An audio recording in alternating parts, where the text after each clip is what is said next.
నాకైతే ఆట వచ్చినప్పుడు హైదరాబాద్ పంపించి అసలుకే పోయేది మీ దగ్గర రాని.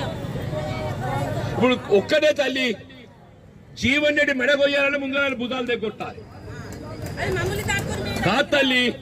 ఇలా మెడ నా గొంతు కొయ్యాలంటే ఏం చేయాలి? నా భుజాలను దగ్గొట్టాలి. నా భుజాలు ఎవరు?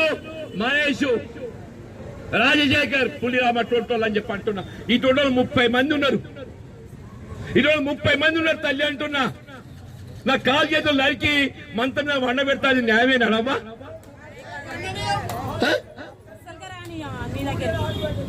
నేనేం తప్పు చేసిన? రాహుల్ గాంధీ గారు చెప్పిండవ్వా,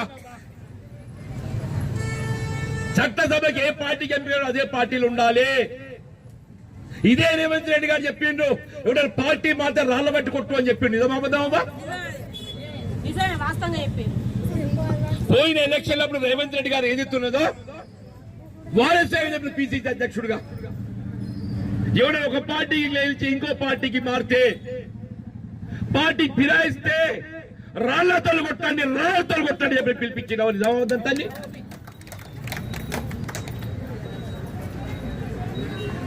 ఓటు అనే ఆయుధంతో కొడదామంటున్నా. రేవంత్ రెడ్డి గారు రాళ్లతో కొట్టు అన్నాడు. నేనంటున్నా ఓటు అనే ఆయుధంతో కొడదామంటున్నా. నేను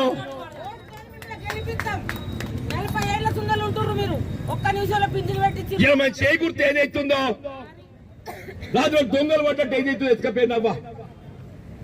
సంటి పొలం గద్ద తనకపోయినవ్వా. గద్ద తనకపోయినవ్వా. తినగాడు బుక్కలు ఎత్తుకపోయినవ్వా అంటున్నా. తిన ముందు పల్లె వింకేసిందవ్వా. ఏం చేయాలమ్మా?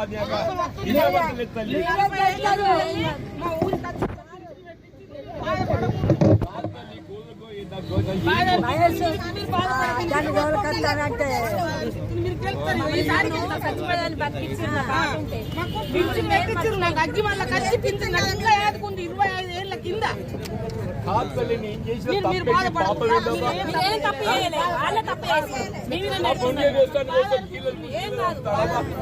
అందుకని మేము రావాలి. ఓటుతో గెలిపిస్తాం మేము.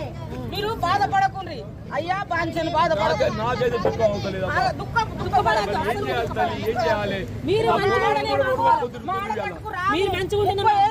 కొడుకు బాధపడుతుంది. నిన్న బాధపడ్డాడు. మీరు బాధపడకుండా అయ్యా. మేము గెలిపిస్తాం. ఈసారి గెలిపిస్తాం మేము. మీరు బాధపడకుండా అస్సలు బాధపడకుండా. 40 ఏళ్ళ మీ రాజకీయ దుఃఖాలు ఎక్కడ ఉన్నాయా? మీరు ఉండాలి. తుక్కులు మొన్నటి 40 ఏళ్ళ అందరినీ కాపాడింది.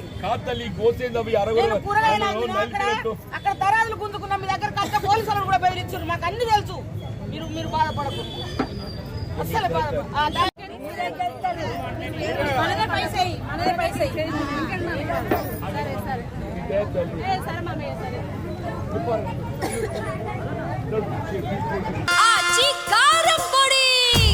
అదరగొట్టే కారం రంగు రుచి ఆచి కారం పొడి.